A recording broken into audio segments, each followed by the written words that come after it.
रोज एक नेक काम।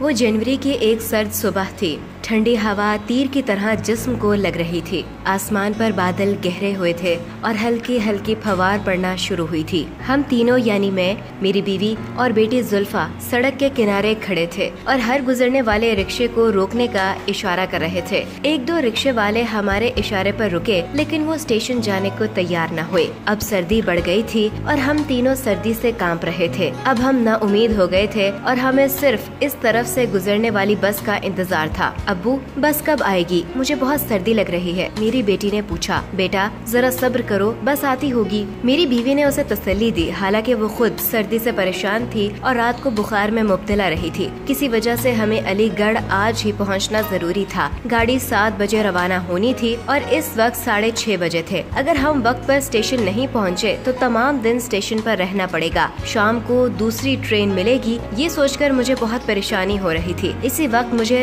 दूर एक रिक्शा आता हुआ दिखाई दिया। मैंने उसे रुकने का इशारा किया। भाई, हमें स्टेशन पहुंचना है, हमारी गाड़ी 7 बजे रवाना होगी, वक्त कम है, मैंने मिन्नत भरे लहजे में बूढ़े ड्राइवर से कहा। बैठिए साहब, ड्राइवर ने खुश अखलाकी से कहा, लेकिन किराया तो बता दो, मैं बाद में झगड़ा नहीं करना चाहता। ड्राइवर ने कहा, बाबूजी मैं भी झगड़ालू आदमी नहीं, आप जल्दी से बैठ जाएं, अल्लाह ने चाहा तो आपको आपकी गाड़ी छूटने से पहले स्टेशन पहुंचा दूंगा। इसने हमारा सामान रखने में मदद की और रिक्शा चल पड़ा। हम 10 मिनट में स्टेशन पर थे। लो भाई जल्दी करो, स्टेशन आ गया, ड्राइवर ने कहा और फिर एक कुली को आवाज दी। अरे लालू भाई, देखो साहब का सामान उठाओ और टिकट दिलाकर गाड़ी में आराम से बिठा दो, वक्त कम है। मैंने जेब से बटुआ निकाला और ड्राइवर से पूछा, कितना किराया हुआ? ड्राइवर ने हंसकर कहा, बाबूजी किराया वगैरह कुछ नहीं, बस आपकी दुआ चाहिए। मैंने कहा, मियाँ अल्लाह का शुक्र है, इतना गरीब आदमी नहीं हूँ कि तुमको किराया न दे सकूँ, तुम किराया जरूर लो। जनाब मुझे माफ करे, मेरा ये उसूल है कि मैं सुबह सवेरे पहली सवारी से किराया नहीं लेता, वो अमीर हो या गरीब, कोई भी हो। मेरे बाप ने मुझे बचपन में ये सबक सिखलाया है कि बेटा रोजाना एक नेक काम जरूर किया करो। बस मैं इस पर अमल करता हूँ। और ये कहकर वो रवाना हो गया। मैं हैरान रह गया। कुली ने हम तीनों को गाड़ी में बिठा दिया। मेरी बेटी जुल्फा को सर्दी से परेशान देखकर वो इसके लिए एक चाय भी ले आया। मैंने जेब से रुपए निकाले और इसको नोट देने चाहे, लेकिन कुली ने नहीं लिया और बोला, जनाब मैं किसी भी पहली सवारी से मजदूरी नहीं लेता, ये मेरा उसूल है। मैंने पूछा, तुमने ये उसूल किससे सीखा? इस ड्राइवर से जो आपको अभी छोड़कर गया है। दरअसल एक बार मैं इसके रिक्शे पर घर से स्टेशन आया था, इसने मुझसे किराया नहीं लिया था। इसने मुझे बताया कि हर रोज एक नेक काम जरूर करता है। बस इस रोज से मैंने भी ये फैसला कर लिया कि मैं भी ऐसा करूँगा। मेरे लिए ये अजीब मगर खुशगवार तजुर्बा था और एक सबक भी